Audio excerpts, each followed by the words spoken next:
Hey, everybody, this is Paul Diamond. Give me back my pro wrestling. Ladies and gentlemen, welcome to Give Me Back My Pro Wrestling.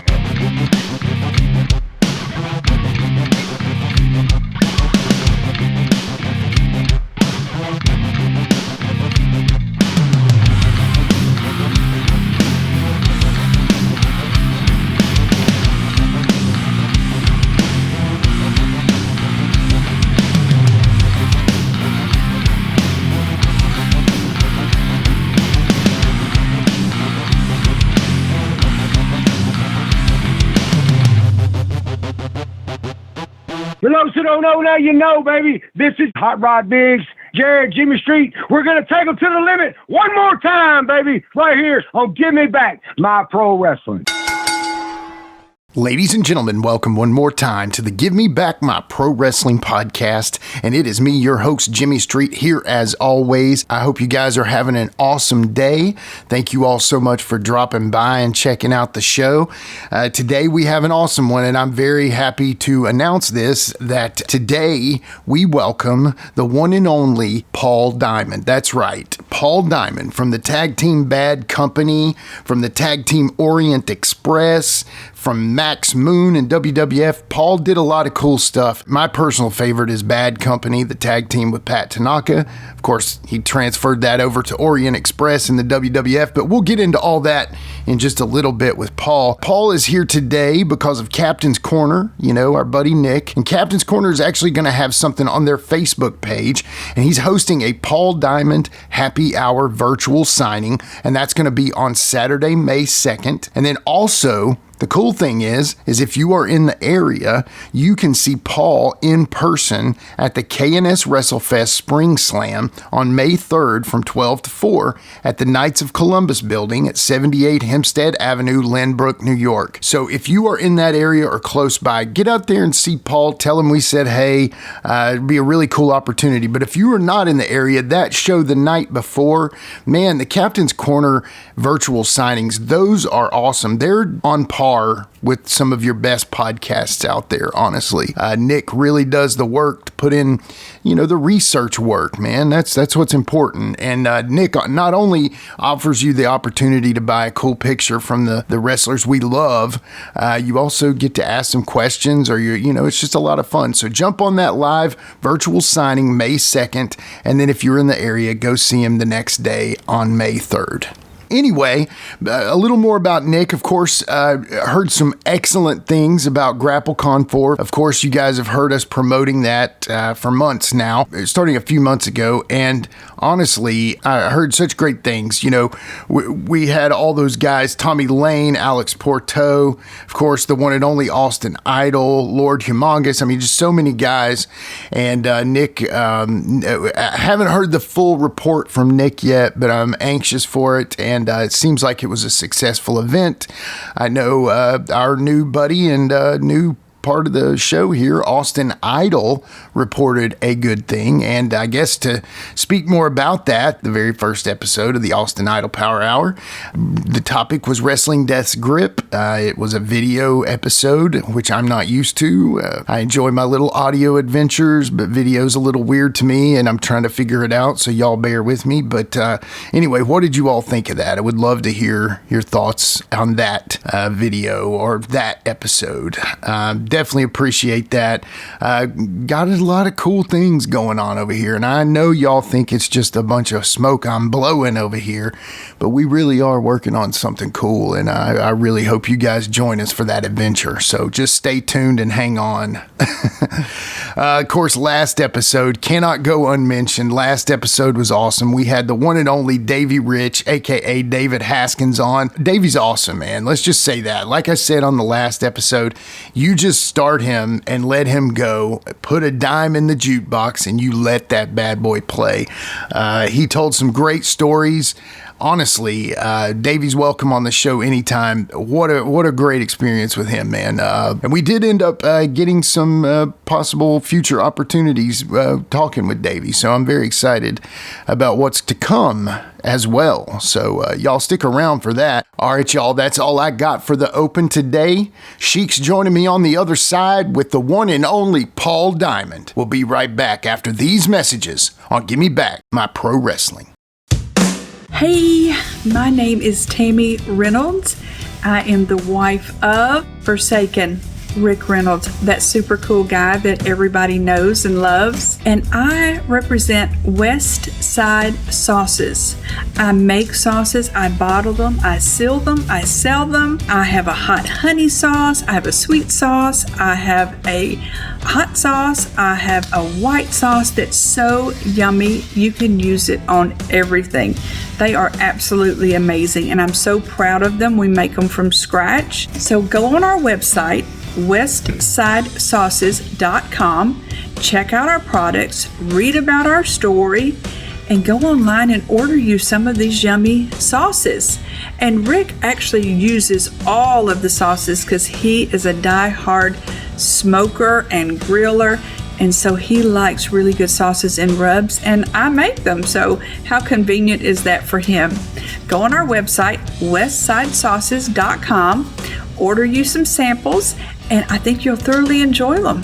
Thank you guys. Be blessed.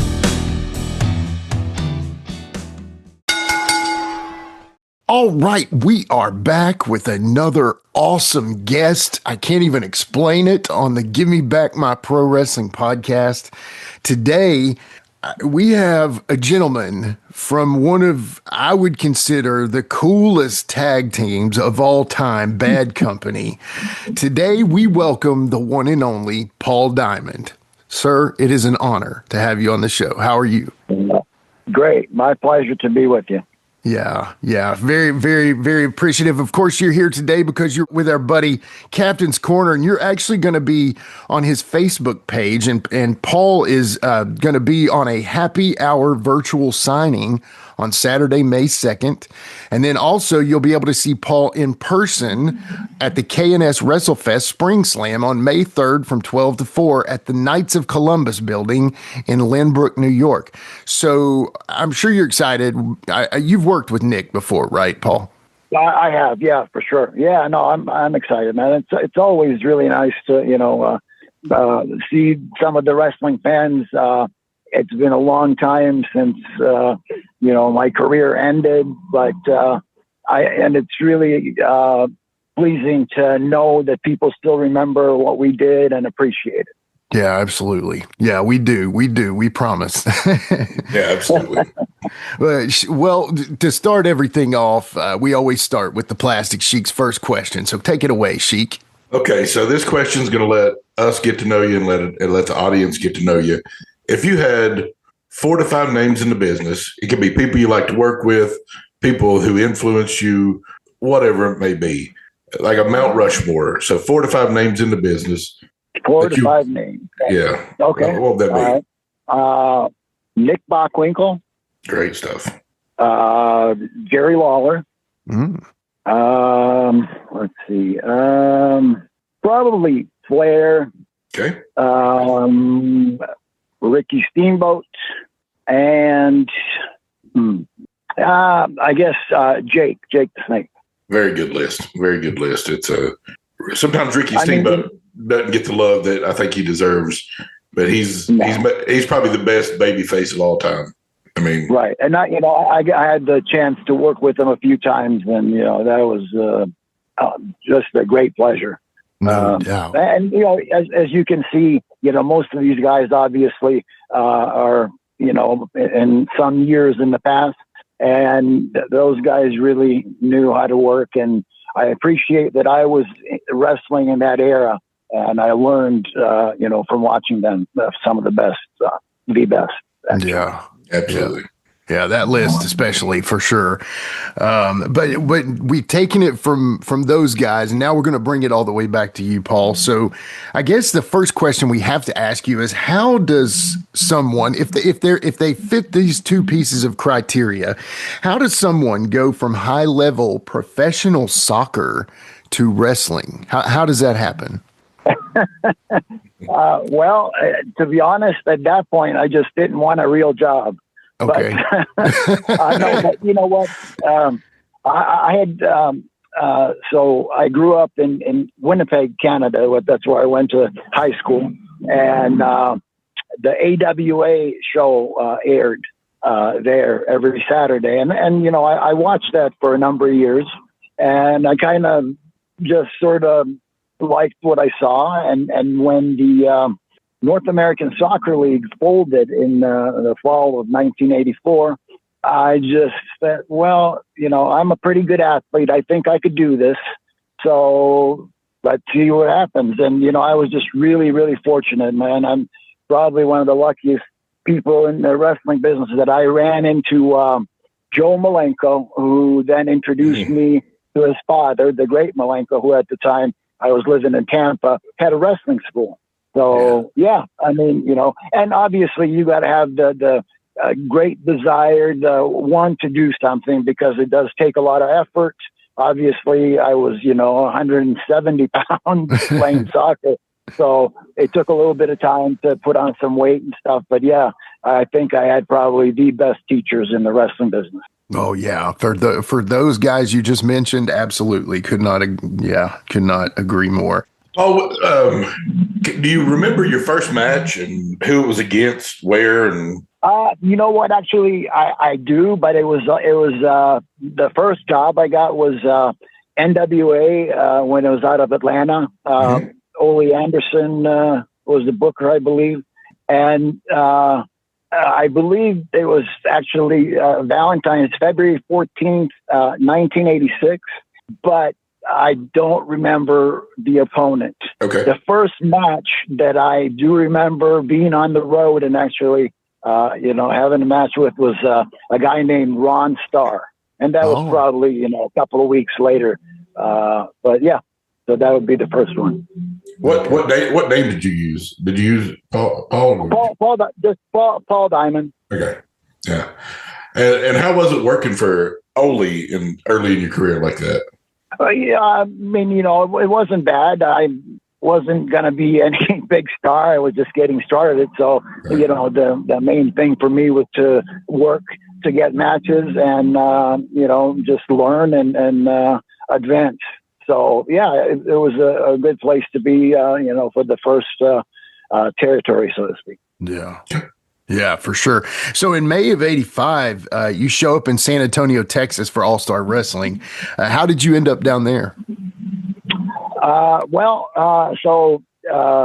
you know, to get booked in Atlanta, the great Malenko was, I guess, had a connection with, friends with a guy named by Ron Slinker.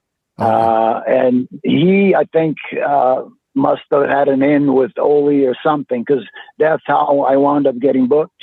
And then he sort of looked after me the early part of my career. So after, well, actually what happened, right? So I was working in Atlanta, not very long, maybe 3 or 4 months, and show up at the studios one day, and Jimmy Crockett had taken over. There's 100 guys there, and needless to say, they, you know, gave me like another month and said, okay, well, we, you know, they had all their guys.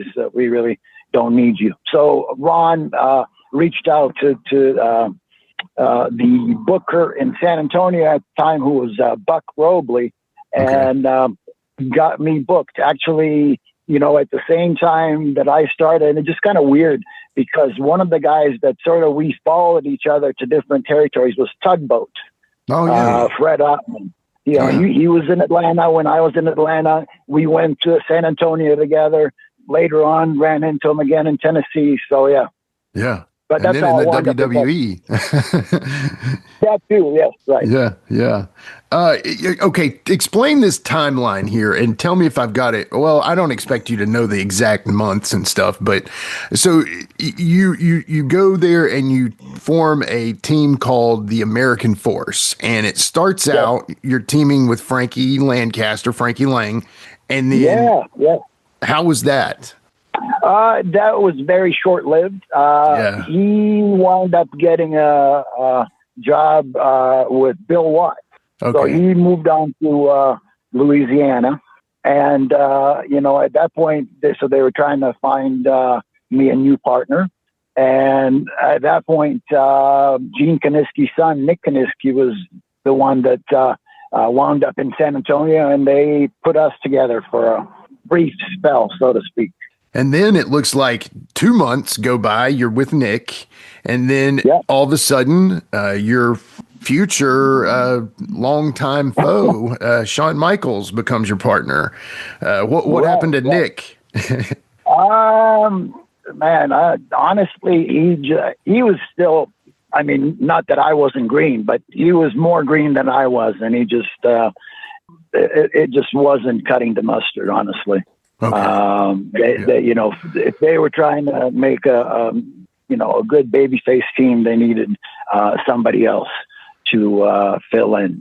Again, Nick had just started and he wasn't sort of a different kind of, you know, he was an amateur wrestler and he wasn't very athletic as far as, you know, doing all the stuff that Shawn and I could do. And so, and, you know, the thing is that Shawn, he had just started working for Watts in Louisiana. That was his first territory, and wound up coming back home. Right.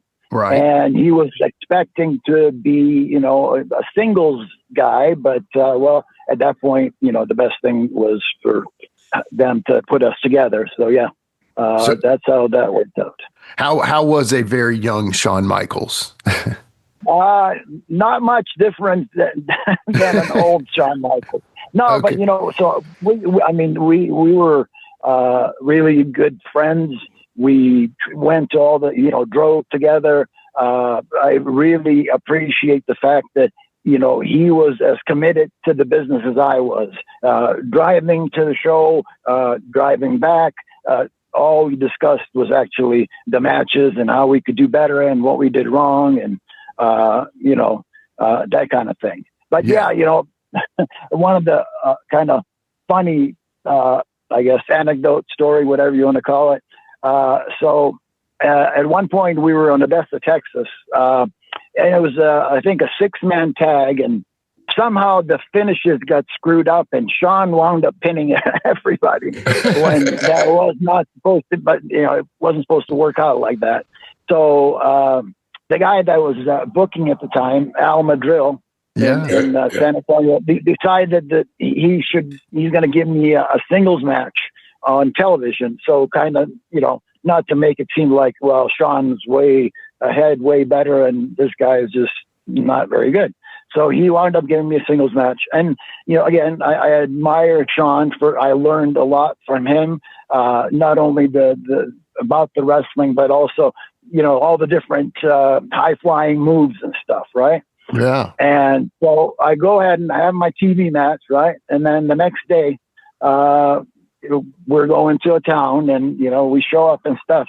And man, what I would have never expected. He went off on me. Man, you're trying to be Shawn Michaels. What are you doing? Taking all my moves. Like, no, man, I'm just trying to be a better teammate. So we could both kind of do the same thing and be interchangeable. But he sort of didn't appreciate that even at that point.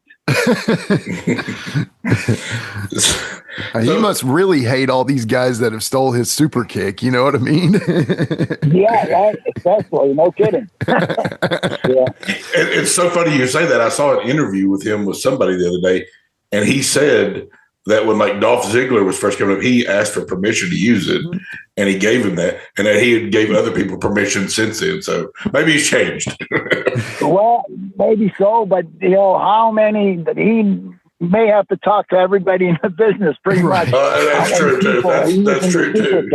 Yeah. Right. And I mean, at this point, like the Usos, how many super kicks do they give somebody? What does it really mean? Nothing. Not very good. Yeah, absolutely. So in March of '86, you show up in Memphis. How did that booking come about? So out of San Antonio, I believe that it wasn't very stable there, and Gary Hart wound up getting hired as booker. And you know, he brought in Bruiser Brody. But you know, he was trying to do, you know, all this. And in the meantime, before at that point, Shawn had decided he left So the American force was no more as far as Shawn Michaels and Paul Diamond. Right. He got booked in the AWA. Jose Lothario got him booked up there, right? And again, he's looking at this. Okay, it's his big move. He's going to be a single star, and what happens? He winds up with Genetics. To the team, right? But yeah, so and so I was there. The team broke up. Gary Hart didn't really have any plans for me, so I asked him, if he could find me a place that I could possibly go. And he wound up talking to Bill Dundee, who was booking in Tennessee at the time. And I wound up getting hired, and off I went to Tennessee. Good deal. So for the first month there, you teamed with Michael Lee. Right. Tell us about what happened. Yeah, tell us about your Yeah. Well, I don't know. It's like all these tag teams and stuff. What had happened in Tennessee at that point, the Fantastics were there as the main babyface team. Well, I believe, they may have got a job with Watts also. So in the middle of this big feud with this team called the Mod Squad, they just bolted. And again, so now Tennessee, they left without a babyface team. And Michael Lee was a local kid, pretty green, not a bad guy, not a bad worker. And so they put us together. But Michael Lee wasn't looking at wrestling as a full-time gig. He had a job or he was going to school or something. Okay. So, and he was living in Memphis at that time. The way that the schedule was, man, when you left Memphis on Tuesday, right, it was in Louisville. So you weren't going to drive back to Memphis and then drive to Evansville, Indiana on Wednesday. So those guys were usually gone 2 or 3 days, out of town to work these shows. And he just, he didn't want to commit to that. He didn't want to give up whatever job he had. And so it just wasn't something that was going to be for him at the time. So I'm starting to wonder if this the next part of the question, but part of the question was that Dale Mann's son, Michael Lee? Was it what? Dale Mann's son? Was his dad Dale Mann? No. Okay. No. That's what when you started to say he was wanting to get out of really want to do the business full time, I was starting to doubt that would have been the case then. Yeah, no, I don't know. Okay. Absolutely not. Okay. It's the local kid from Memphis. Okay, good deal. So in October of '86, you did a tour in Japan for All Japan. Yes. Tell us a little bit about that. I was pretty fortunate that at the time that I was in Tennessee, Akio Sato also was there, working as a heel. And he was one of the bookers for All Japan. So it really kind of surprised me because, I'd been in business maybe all of a year and a little bit. But I guess he thought that I could do okay in Japan. So he's the one that got me booked out there. So when you worked there that tour, you worked everybody. You were Tenryu, Jumbo, Shoshu, Tiger Mask. Anything especially stand out with any of those guys? Yeah, I got the hell beat out of me. I didn't know, you got to defend yourself. If you don't, they will just eat you alive. And, so that's pretty much what happened. I don't think, I never went back for All Japan. So I guess that should tell you something. But no, I really did not know anything about how Japan worked, what kind of work, just really very green at the time. So yeah, to be the same sport, so to say. It's apples and oranges from America to Japan and wrestling in that day. So yeah, absolutely. Very much very stiff, and just again, if you don't fight back, you get eaten alive. Yeah. Well, this one, speaking of eating alive, tell us about the angle you did with Joe LeDuc. Yeah, man, that was pretty cool. The haircut, right, was Joe LeDuc's present for my birthday.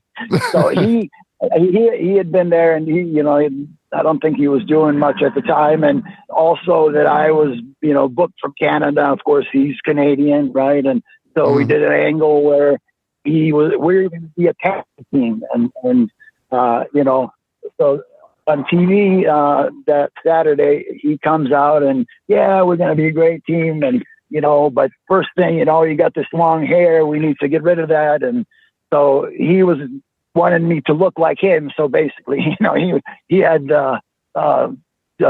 some clippers and stuff and wanted to give me a haircut. And, I wasn't going to stand for that. And that kind of started everything. And I said, no, we're sorry. I appreciate your offer, but we're just not doing that. And when I walked away, he hit me from behind and posted me and wound up cutting my hair. And so once that happened, and of course, all this madness kind of had a plan, because once he gave me a haircut, I came back the next week dressed as I was actually commando with face paint and like army fatigues and all that stuff. Yeah. And we had wound up working a program around the loop for probably 6-7 weeks. I mean, dog collar matches, chain. I mean, you talk about everything. Blood 3-4 days a week. Yeah. And, Joe LeDuc, right? I mean, great guy, right? And I remember one of the matches and stuff, we're both bleeding, right? And the match is going on and stuff. And I was like down, and he looks down and he goes, "Get more." I wasn't bleeding enough.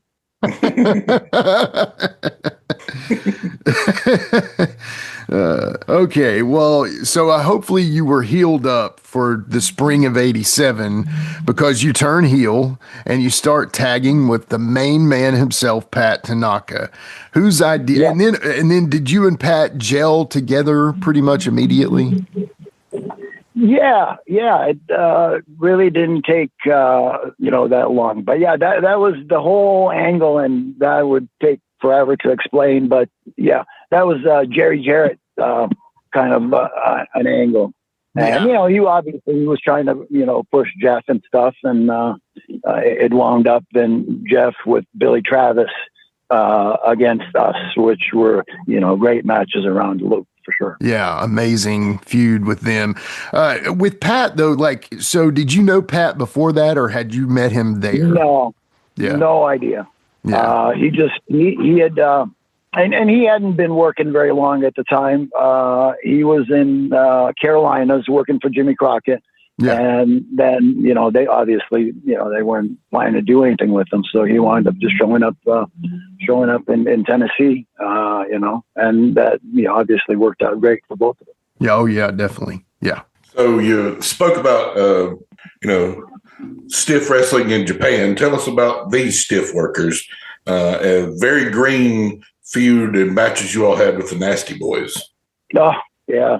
Yeah. Well, that was really, for some odd reason, especially in Tennessee, man, the people just popped for them. But they're very green, and but we had decent, good matches, and because in Tennessee they had all kinds of different gimmick matches and stuff. Mm-hmm. So it was pretty cool, and actually drew some money, which really felt good. So actually somebody was coming to see us. It wasn't just the Lawler match or whatever was on the card. But those guys were, just starting out and stuff, and pretty green, but it's still, because we weren't having, just a plain old wrestling match with gimmick matches, you can always make things better. So. Yeah. Absolutely. So in early '88, y'all show up in AWA. Tell us a little bit about that. They actually let us go from Tennessee, and we were looking for another place to work. And Wahoo was the booker for Byrd, and Pat knew Wahoo from back in Florida and stuff. So he got in touch with them, and Wahoo decided to bring us in. Very cool. Very cool. So in March, you all you all beat the Midnight Rockers for the belts. Right. Yeah. Anything stand out about that match to you? No, man. I mean, we had actually two matches, right? One, we had the first one was non-title, and then the second one, was for the titles. But they really were not in agreement as far as the wanting to drop the belts, but also, they were planning to leave. So that's why I think, AWA decided that it was time for the title switch. Yeah. But yeah, they definitely, I remember, sitting in the room and stuff and discussing that. And yeah, they were not quite in agreement. So, it's not that they wouldn't have dropped them, but just take a little bit more time to get to it. Yeah. I've watched at least one of those matches fairly recently, and it was some amazing stuff. I mean, it was. Man, that's, if you ever ask them, that's two guys that, anytime we got together, it was just everything clicked. We kind of knew what each other was doing before, they did it and stuff. So no, yeah, it was great. I mean, obviously, I'm sure we'll get to that, but the Royal Rumble, Orient Express Rockers, WWE. Oh yeah, we will. I promise. So, with the Rockers and Bad Company, it was that element that the Rock and Roll Express and the Midnight Express had. You guys were so good together. Even though AWA at that time for a younger kid, you guys were why we watched it. You know what I'm saying? So, I mean, we loved watching Bockwinkel and stuff, but as kids, we didn't understand the greatness of Nick Bockwinkel as much as we thought Bad Company were freaking cool, Right. So, so tell us about Super Clash 3, I guess, and did you all get paid? we got paid. Okay. Not much, but we got paid. I don't remember exactly, but no, there was never a time where we didn't get paid. Yeah. So, yeah. Where did that come even from? Is that what that rumor has it? Well, there was there was the deal with the Super Clash 3 that was just kind of a debacle, basically. So that's what we had heard. So yeah. Well, it was a debacle, true, but no, yeah. Okay, cool. Again, cool. Not very much, nothing like, because it was a pay-per-view, right? Right. And yeah, so I'm sure. Yeah, not payoff, but we did get it. Yeah. So after y'all dropped the belts, it looks like you and Pat teamed for a few months, and then you turned babyface. Tell us about the turn and your run as a babyface. Yeah, I mean, we just had to do something different. So Pat, Diamond Dallas Page, of course, who was the manager, right? Mm-hmm. So we came up with that, and you know what? At that point, AWA was on its last legs. Even when we first got there, they just weren't running a ton of shows, and it was getting less and less. More people were leaving, and you could see the writing on the wall. So, just something to do for the last stretch there. It wasn't long after that we were gone. So. Yeah. Yeah. You're listening to Give Me Back My Pro Wrestling, and we'll be right back after these messages.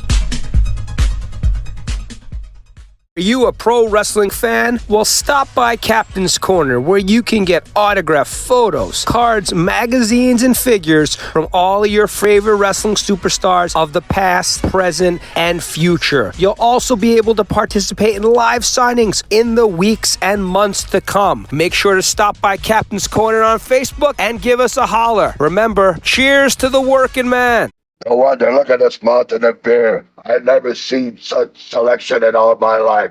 Local beer, United States beer, Canadian beer, imported beer. No wonder with their prices. And you told me that this was an easy part-time job. Don't I ever get a coffee break around here? Chicago Lake Liquor is the #1 beer store. They buy more, so you buy for less. Save even more on 3K Special. #1, Chicago Lake Liquor. Well, I mean, you were gone from there, but then you show up in the big leagues. I mean, March of '90, you start working for the WWF. You work up to November as Paul Diamond, and then all of a sudden, you are Who? Kato. Yeah. And you're back with your main homie, Pat. So tell us how all that happened, if you can. I mean, I know, anyway. Yeah. So, yeah, I can. When I was working as Paul Diamond, we had a match in Cape Girardeau, Missouri. And it was the Rockers against the Orient Express, who at that point, the Orient Express was Sato and Tanaka. Right. Well, Sato, I think he went back to Japan, or I'm not sure what happened, but so he was not there. So they needed somebody to fill in for the tag match. And, since we had a previous history and stuff, I wound up being in that tag match. And, we had one of our matches, and I think Tony Gurria was the in charge that night. And, I'm sure because we had a heck of a match. So it was not long after that, they, probably realized, wow, this might not be a bad thing. So I think that's how that all came about. Okay. Cool. So tell, you brought it up a little bit earlier. Tell us about the Royal Rumble 91 match with the Rockers. Yeah, man, and the great thing about it, still, got people always bringing that up and talking about it. So guessing people really liked it. We, that afternoon just sat there and kind of hammered out some details of it. And but we knew, anytime, like I said before, working with those guys is going to be awesome. So yeah, we're just trying to do something a little bit different. I think it might have been a tag match ahead of its time a little bit. So yeah, everybody kind of looks back on it, and yeah. We need tag matches like that today to bring back good tag team wrestling. Yeah. Right. I know. It's just a lot different today. Sometimes I'm just like, I don't think they know. And sometimes you think that with some of the guys in charge in different companies, even you would think they should know how to put together a tag team match or to help them put together a tag team match. Yeah, man. I don't know. It's just well, you know what? I have to read that wrestling has changed because, let's say the WWE training center, Shawn Michaels, certainly he knows how to put together a tag match, but it just, the fact that the wrestling has changed so much, it's not like that anymore. So right. Kind of got to get used to that, but it's just different, and I don't really like it, but it is what it is. Yeah. That match is just, for anyone who's living under a rock and has not seen it, it is considered one of the best non-Rumble matches on a Royal Rumble pay-per-view. And it's consistently listed in the top tag team matches of all time in the WWF. So anyway, y'all do yourselves a favor and go watch that match today. Yeah. I don't know where you got to watch that these days, though. That's the only problem. It's on YouTube. It's on YouTube. Yeah. YouTube. Yeah. Make stuff more accessible, WWE. Come on. All right. So back to my question. So then around August of 91, Pat is gone from the WWF. You were still there and still Kato. Yeah. I was just getting booked around, put people over, few people that came in, like Tatanka. I worked for him for a few months where he, kind of trying to get him going and stuff. And not many people know one of the things, right? So one time I showed up at TV and, because I was wearing a mask, of course, I had cut my hair short so that the hair wasn't sticking out of the mask. And Pat Patterson came up to me and he said, Vince wants you to grow your hair back. I said, what? Yeah, we're going to do you and Jannetty as the new Rockers. Well, short time after that, Jannetty wound up getting arrested in Tampa, and that was that. Oh man! Right. And the new Rockers were no more. Nope. So then you get your chance at Maxx Moon. Do you remember like how that gimmick came about, and did you like it? I guess. Well, it didn't really matter if I liked it or not. Right, And okay. you know, it was another opportunity to do something. But you know, obviously, you know, and to clear this up, like, you know, people always say, "Well, Conan was the original Right. Max." No, he was not. He never. Max Moon wasn't. They didn't give that the name because it was going to be the Comet Kid at first. And actually, the two like matches, kind of run through matches that Conan had, he was, I think they called him the Comet Kid. And also my first TV matches, Max Moon was, or the Comet Kid. Next time I showed up at TV, they're handing out airplane tickets and they go, "Max Moon, who the hell is that?" "Oh, well, that's you." But yeah, and you know, so yeah, Conan didn't, you know, he showed up but it was his gimmick, it was his idea, and a good one it was. But you know, there was like so many other pieces of that costume that were just not practical to travel with and go around. You know, they had like this helmet and like the thing, like you had to like go to a fire department and fill these tanks with you know, whatever they used to put out fires because they wanted it to blow smoke. There's just no way. You'd have to show up at a town and go somewhere and get this filled. And so yeah, I mean, they eventually cut it down to where I just had those arm pieces that shot out flames and confetti, and even that, you know, was still a pretty big container to carry that and put up with that every day. So Yeah. but no, you know, I mean, yeah, I liked it, and you know, things were going rather well. Well, then my contract came up, and got a pink slip. Man, well, you didn't stay on the shelf too long because in summer of '93 you do a tour of Japan, but this time it's actually for New Japan because you brought up All Japan. Yeah. So how did that go? I worked for them a few times there, but and I probably would have had a lot longer run.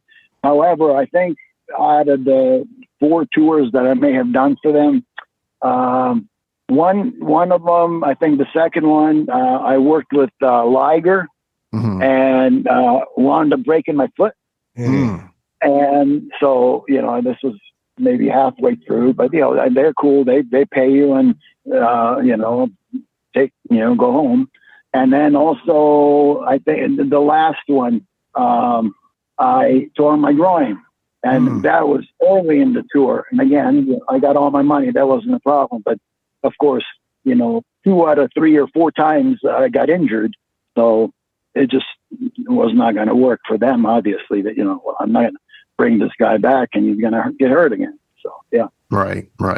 Yeah. So October of '93, you and Pat show up in Eastern Championship Wrestling. You all were there about 6 months. Tell us about your time there and who was the booker at that time? Oh, it was Paul E. All the way. And he, you know, so Paul E. was in Tennessee when we were there. And so that's where we got to know him, and he always appreciated our work. So, and he's the one that, you know, brought us in to work with Public Enemy and I don't know who else. But yeah, so, you know, I think Jimmy Crockett was trying to be involved. They were trying to start this. And eventually, obviously, Todd Gordon wound up being the owner. But yeah. Yeah. Did you all? Yeah. And you were Bad Company there? Or were you just Pat and Paul? Yeah. No, we were Bad Company. Okay, yeah, that's what I thought. And so then, like you said, you know, the next few years you do a few more tours of Japan, and then you show up on WCW TV as Haito. Tell us about Haito. I mean, again, you know, I never really understood why. I mean, they were hiring everybody and their brother, right? And giving them contracts. And, you know, the times that I went in there for them, actually, Pat and I wound up working, I think, with Steamboat and Arn one night. I worked with Steamboat by myself. I worked with Steve Austin one night. I worked with Johnny B. Bad, and they were all great matches, right? But like Eric Bischoff, I mean, like after I had the match with Johnny B. Bad, you know, he's like, telling John, "Oh man, yeah, that was a great match and stuff." What he had it by himself. Exactly. So yeah, and so yeah, I really was kind of surprised that I never got hired there, but they just brought me in for a few of the television tapings, and I always worked some of their top guys to have a good match. So. Yeah, I just wonder why did they just think of you as basically Kato at that point, and they made you Haito because of that? Is that why? Oh yeah, no, absolutely, Yeah. and that's fine. I mean, I didn't have to, get beat over and over by exposing my face. That's a good point. Good point. Yeah. So then in May of '97, 10 years, around 10 years from when you previously there, you're back in Memphis. Yeah. I had just tried to get back into it, get a somewhat of a full-time gig wrestling again. And, they were trying to do that USWA and I'd been there and done good. And I called Lawler and, got a chance to go there, but it was okay. It just was nothing great. They were just, and eventually, they had, kind of sort of became a farm system for WWE. They like Kurt Angle came in and, I did wind up working with Kane there when he was the Unabomber. Yeah. Okay. Yeah. Mm-hmm. What was it like kind of working in the last few months of that promotion? Did everybody kind of see the end coming, or what was it? I mean, well, I don't. They kind of kept it going with the guys that they had like in the area, so it never really. I wonder even if it's something's going on now, but they it never like fully went. I don't guess. I don't know, but I had worked there for a while, and after that I got in touch with Sean again, and at that point Sean had injured his back and had surgery, and of course everybody thought he was done forever, and so he was going to start a wrestling school, and we came to an agreement where I wound up moving to San Antonio to be his main trainer and chief bottle washer. Yeah. The TWA, right? Wasn't that what he had? The TWA? Yeah. Very cool. The first training class, right, that we turned out there was Daniel Bryan, Spanky, and Lance Cade, and this other guy, Shooter Schultz. All four of them got signed to developmental deals. And the three of them went and did well. Shooter Schultz, got out of the business, but yeah, that's pretty amazing. It's amazing to think about that. It's a great class. Yeah. So then you ended up back in ECW after USWA and stuff. Again, I was trying to find work, and I'd known Paul and stuff, but it was just way different. And that's what I was gonna say. They had obviously the ECW had became really. I mean, we're talking crazy, right? I mean, with Sabu and those kind of guys, and Rob. But I love Rob Van Dam. Obviously, love working with him. But yeah, he had all his top guys there penciled in, and so I just got to work and make a little money, but that's about it. I was gonna ask the Superclass question again. Did you get paid? Because I've heard some things about ECW at times. So I never did. Again, I got paid always. Yes, okay. But I think when those guys didn't get paid, they knew they weren't going to get paid. Right. I think they may have got some checks that actually bounced, but then after a while, Paul was up front with them, and they knew that they were just doing it. I don't know. Doing it to do it, I guess. So when you talk to somebody like Paul Heyman, what is he saying to you to like, oh, we got Paul dying, what is he saying to you? Like, hey man, we can do this with you. Is he telling you ideas that he has? Is there any ideas that he gave? No. Yeah. I tried to talk to him, but and I'm not stupid. I could see, that there was not going to be any, did a couple of little things with, different guys, but, and actually, I worked with Al Snow the night head was discovered. Oh. So after I worked with Al Snow, wind up beating him, right? And that was his thing because he kept losing. And then he went to the back and there was that styrofoam head. And he came back out there with it and started beating it up and dropping elbows on it and all kinds of stupid shit. And wow, yeah, that became a big thing. Yeah, definitely became a big thing. So yeah, that's cool that you were a part of that. That's awesome. Yeah. So this one's interesting, and I don't. So this one. So during this time, you also started working some for Ian Rotten. Tell us about your time there and how were you with Ian Rotten? Not much to tell really, and he was kind of following in the ECW footsteps. They had matches there. I think once every couple of weeks or something like that. And, I was just trying to fill in the void of USWA not having very many shows. And, it was just an outlaw show basically, and just a chance to work and make a couple of bucks. Yeah. Well, you brought it up just a little bit ago with the continuation of USWA, basically how it really didn't end, even though it did. Tell us about your time in Randy Hale's Power Pro Wrestling. Oh, man, I don't know what, again, those WWE guys came in. So, yeah. Randy was a good guy, and he had actually been in the business working for Jarrett and all those guys for many years, but he was trying to get involved and I don't know, it wasn't and again, just because they had the guys that they sent down from WWE, it wasn't much of an opportunity to really do anything other than just work. Yeah. Okay, so I'm going to actually go back in your career a little bit because I want to ask this question take yourself back to a much younger Paul Diamond, and you're in Memphis for the first time early on, and you work in a barbed wire match, you and the Fabs against the Sheep Herders. Yep. Was that the first barbed wire match you were ever in? Oh, hell yeah, absolutely. Was it the last one? It was. Man, those guys had some bloody feuds. Yeah. Man, those guys were nuts. I love them. I mean, those guys, I love those guys, but yeah, they're crazy. Like when it was time to make a comeback, they said, shoot me into the ropes, and the ropes were wrapped in barbed wire. Oh, man.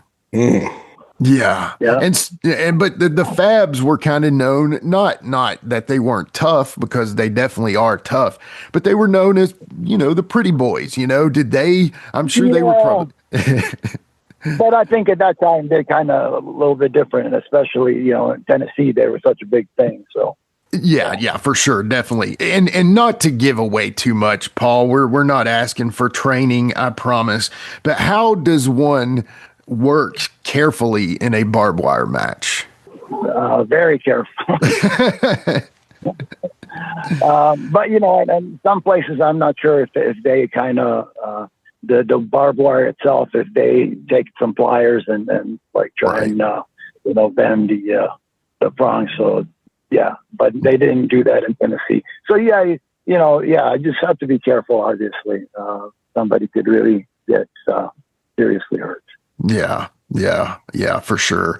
I can't imagine the that. And then, I know we did bring up the Jeff Jarrett and Billy Travis stuff, but do you have any memories of working those guys specifically? Like anything about them? Well, of course. Yeah, no, we had great matches with those. It was very somewhat similar to working with the Rockers. Okay. And Jeff was obviously just getting started and stuff, so it wasn't quite as good, but things clicked. Yeah, we had a good run with them for sure. Yeah. And how was, Billy Travis? Nobody talks enough about Billy. How was Billy? Did you know him a lot outside of the ring as well? Yeah. No, Billy was great. And he was a good worker. Worked hard, and and he just stayed in Tennessee for years. I don't know if he never tried to go anywhere else, or I'm not really sure. A huge talent, though, for sure. Great, talented wrestler, for sure. Okay, well, we have reached the end of the show here. We have one final question, and that one always goes to the Plastic Sheik himself. So take it, Sheik. Okay. Well, I'm going to actually ask another question first. Sure, go ahead for it. You brought it up to us, Paul, when we first were talking to you about and I'm an action figure guy, love wrestling figures. Action figure. And you brought up some of the wrestling figures you have, the Maxx Moon and the Orient Express. Two pack through the kayfabe heroes. Tell us a little bit about that. Do you have anything else coming up at all down the road? I think there is, from what Sean, the guy that owns the company, we've talked. I'm not really sure exactly what, but no, he had mentioned that there would be some. So I don't have any details right now. Okay, no, that's cool. But I think he's planning to do some other stuff. Hey, Sean, do a Bad Company one. Oh, thank you, you guys. And I had mentioned that to him. I asked. I said, man, after you do the Orient Express, a lot of people ask. Well, let me see how this goes, and we'll, So it's not an impossibility.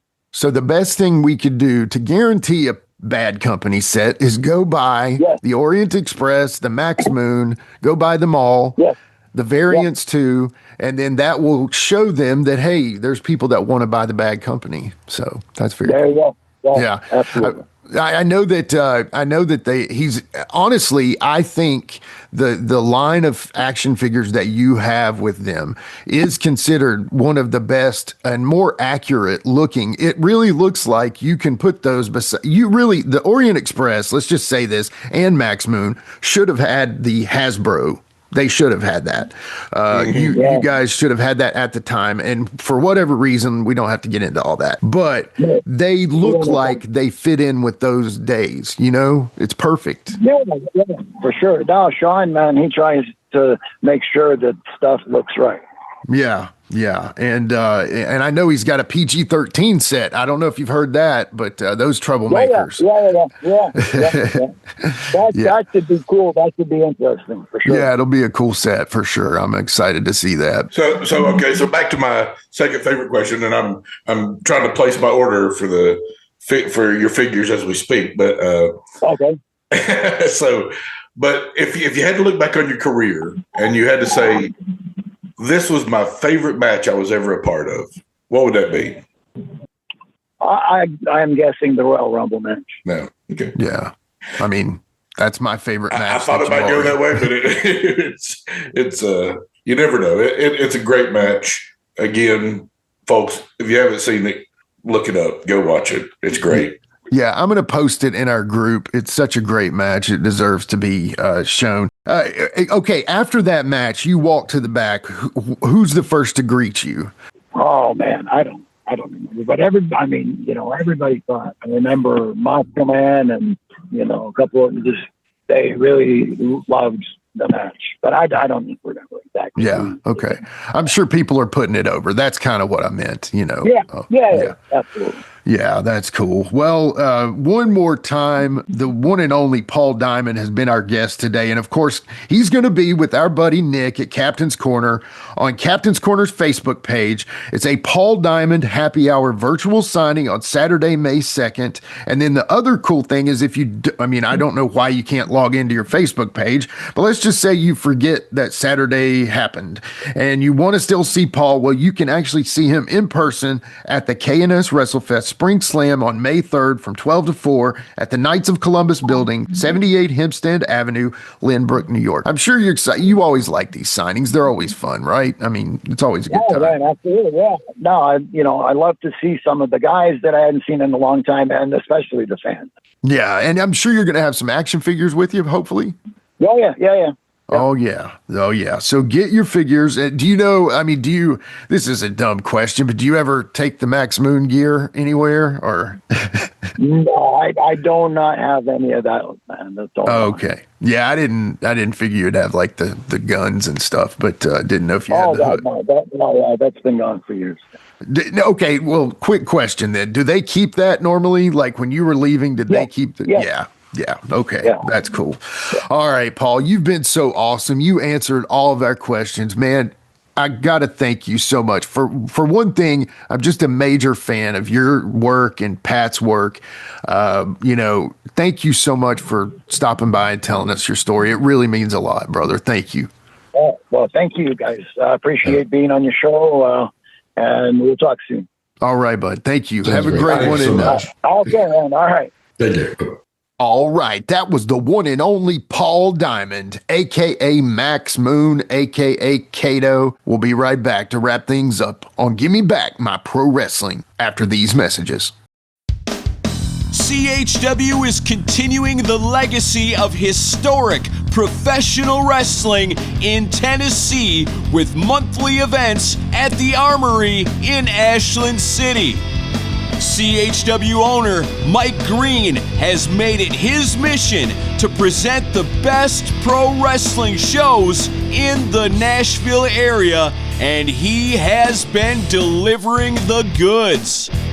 CHW Wrestling combines all the elements that Tennessee wrestling fans have come to expect.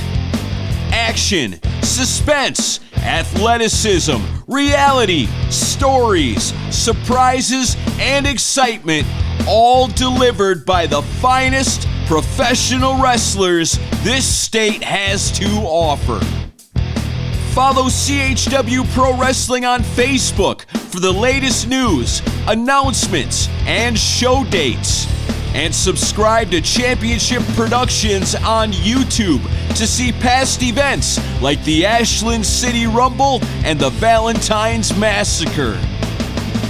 Fun for the whole family with delicious and affordable concessions on site. Witness the action and excitement of CHW in Ashland City at the Armory. Family Wars, Love and Hate, Championship Gold. A CHW event is everything you're looking for in a night of live entertainment.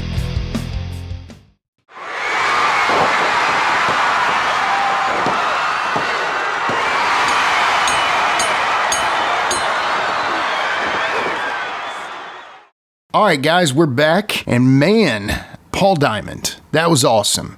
We asked him a lot of questions. Really, really appreciate any time we have somebody like Paul Diamond on. Thank you, Paul. Great episode. One more time, Paul was here because of the Captain's Corner Facebook page, the Happy Hour virtual signing on May 2nd, and then also the KNS WrestleFest Spring Slam on May 3rd. And he's going to be there 12 to 4 at the Knights of Columbus building, 78 Hempstead Avenue, Lynbrook, New York. So if you're in the area, go see him. If not, jump on that virtual signing. Nick will hook y'all up, man. Seriously. I know I'm going to join in, so y'all need to too. It's going to be a lot of fun. And like I said, it's like a podcast in itself. And by the way, I don't plug this enough, and I know y'all hear me talking about Captain's Corner enough, but you need to go over to YouTube right now to the Captain's Corner Tales YouTube channel. Highly recommend it. Highly. He's got all of his old virtual signings on there. He's putting more up every day. Cool interviews. If you like our interviews, basically it's right there. You can hear more conversation with the guests we've had on, or the guests that Nick has had on that we didn't get to have on our show. Nick has a lot of guests. Go check him out. Captain's Corner Tales on YouTube. Go subscribe right now. Do it. I'll wait. Go ahead. Anyway, just kidding, but we do love some Captain's Corner over here. Another person that means a lot to us is our buddy Pastor Rick Reynolds, okay? So Pastor Rick, he is part of the Gideon's Warrior Ministry, and if you've seen that floating around, I had an opportunity to make a video for those guys, and man, they just have a great time telling great wrestling stories from their time in the business and also their testimonies. If you would like the Gideon's Warriors to visit your church, Pastor Rick is your man. Contact him at icw2009@hotmail.com, and you can book them for your church today. Do it. Anyway, guys, to continue on, this one has been a consistent one that we've been talking about since really ever. But continue to keep Ben Jordan in your prayers. So his back, he had a successful back surgery, but his back after the surgery is currently giving him fits. He had a little stay in the hospital recently.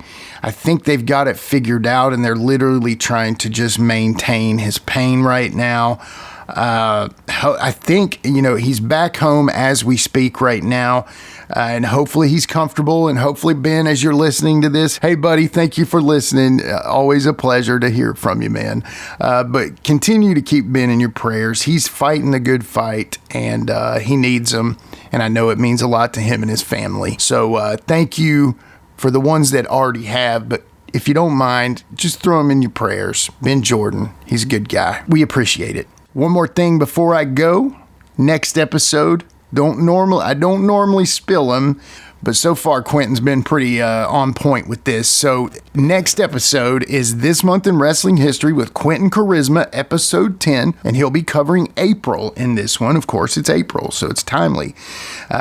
First off, it'll be good to have Q back. He hasn't been on since the Austin Idol episode, WKU baseball. He's a devoted Hilltopper fan, and so he always enjoys his baseball, but of course, he's got to come back for his episode. So like I said, This Month in Wrestling History with Quinton Quarisma, episode 10, next week. If y'all want to hear about other things that are coming up soon, Austin Idol episode 2, things like that, the best way to do that is on our @GMBMPW Facebook, Instagram, YouTube, or X.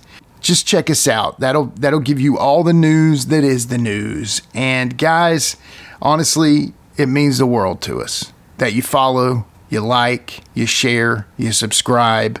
Anything you do to help us out, it means the world. But honestly, listening is the most important. And thank you all so much for doing that. All right, y'all, that's all I got. So for the one and only Paul Diamond, the Plastic Sheik Jared Street, and myself, this has been Give Me Back My Pro Wrestling. We'll see y'all next time. Don't forget, Sunday, May the 10th, Jackson Coliseum. Let me tell you two of the matches that are already signed, okay? One, a cage match that's going to have Billy Travis, Jeff Jarrett, going against Paul Diamond and Pat Tanaka, all in the cage. Let me tell you something, Lance. Speaking of recognition and Mother's Day, these two guys are going to beat up Jeff and Billy so bad, even their own mothers will recognize them. Am I right or wrong? Yeah, right. A cage match, Lance. Do we look worried? You know what happened last time? I had Billy Travis. I had him going, I was beating his brains out. What do you think happened? His buddy had to come down. That's right. And when I had Jeff down, beating him to a pulp, what happened? Yeah, it was Billy. I tell you, so this time we got the cage out there, and me and Paul got you 2-on-2, brothers. So you remember, we're going to just lock up. I wouldn't be at all surprised to see four of them all inside that cage going at it. With a tear in my eye, this is the greatest moment in my life.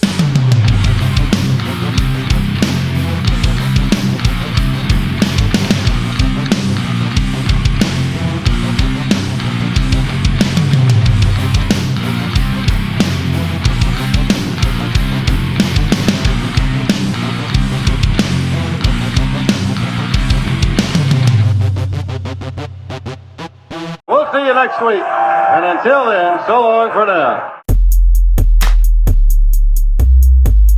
This has been a James Rock Street production.